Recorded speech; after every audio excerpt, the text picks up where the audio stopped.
J'ai eu la chance de pouvoir faire des dizaines, des centaines d'essais où on peut pétrir avec toutes sortes d'ingrédients. Et la boulangerie, je la compare beaucoup à la cuisine parce que c'est un métier créatif sans limite.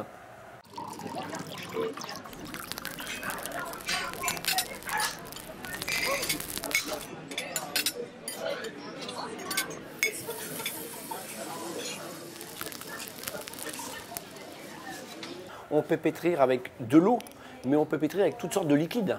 Je ne l'ai pas fait là ce matin, mais du jus d'orange, de l'eau gazeuse, du vin rouge. Vous faites un pain, vous pétrez avec du jus d'orange frais, vous mettez des petits abricots dedans, mais c'est juste exceptionnel. Mais moi j'aime bien les petites graines de pavot, je trouve que c'est déjà au niveau du visuel, je trouve que c'est assez sexy. Ça donne un côté un peu céréal, tu vois, comme ça, un petit côté un peu différent, et ça prend pas trop de place. Bon, après, il y a d'autres variétés de graines qui peuvent être posées sur le dessus, ou alors des fruits qui peuvent être insérés dans le pain, ou alors des fruits secs, des fruits séchés comme l'abricot, la figue, le raisin, cranberry, myrtille, et des fruits secs comme la noix, la noisette, etc. On a un sarrasin olive noire, on a un sarrasin figue, on a un petit pain en tomate, on a du fromage, on a du gros sel avec des herbes de Provence, on a du céréal, des tomates confites. Et puis on peut aussi avoir plein de choses sur du sucré. Hein, donc là, les inclusions et les pains garnis, pour nous, c'est une mine, une pépite d'or qu'on doit absolument et impérativement exploiter. Les inclusions, je dirais que on peut faire des accords avec des choses comme le foie gras de canard ou avec des choses comme les huîtres, des choses très iodées, très coquillages, très marines avec le seigle, ça marche très bien. Si on est en Provence et qu'on est dans cette ambiance, dans ce climat et qu'on a un chèvre frais avec une parfaite huile d'olive et un pain au figue qu'on vient découper comme ça, voilà, on est dans la carte postale et ça marche. J'ai vraiment la chance et l'honneur de travailler avec beaucoup de restaurateurs.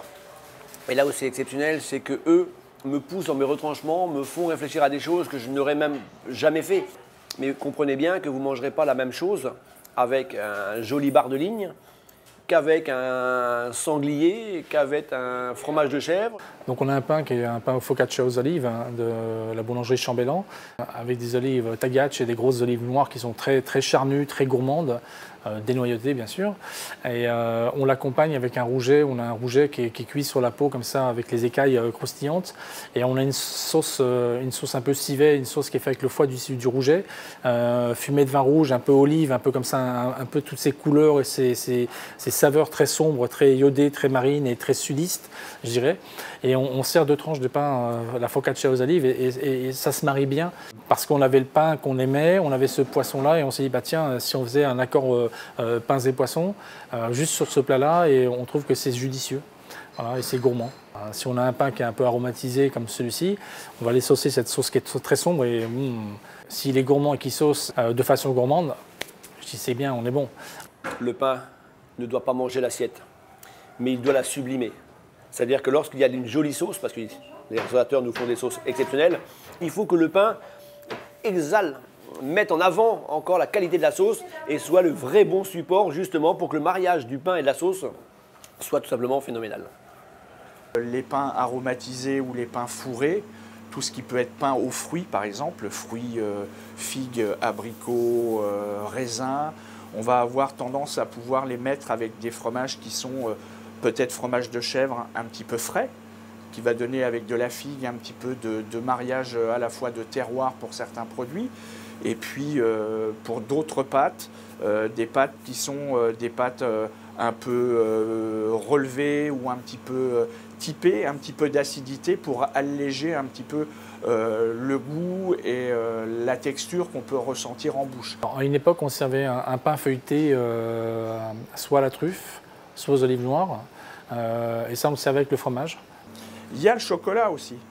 On a testé avec un ami voisin un pain retravaillé avec du chocolat. Alors on a traîné un petit peu sur la longueur pour avoir quelque chose qui soit marqué en chocolat, avec un côté sucré mais pas trop lourd, un petit peu de vivacité et aussi de fraîcheur dans le pain.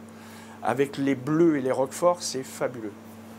Pâtes persillées vont accepter aussi les choses comme du fruit, du coin, de la figue, mais aussi des fruits à coque.